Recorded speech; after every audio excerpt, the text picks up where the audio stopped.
祖传洗猪大肠的方法，一般我不轻易外传，今天免费教你们。准备材料：猪大肠、洋葱、辣椒、姜蒜。我们先把猪大肠反过来，往大肠里灌点水会比较好翻。把一些脏东西和淋巴去掉，肥油不要去太多，不然肥肠不好吃。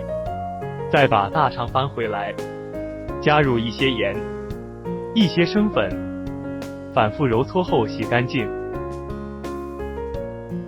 倒入水中煮上30分钟。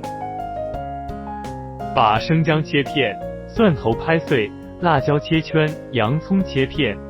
把煮了30分钟的猪大肠捞出，切成小段。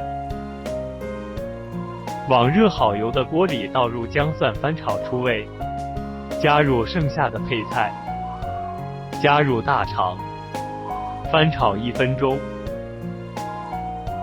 加入适量酱油，加入鸡粉，再加一点蚝油，再翻炒1分钟。加到准备好的干锅里煮上1分钟，这道肥而不腻的干锅肥肠就做好了。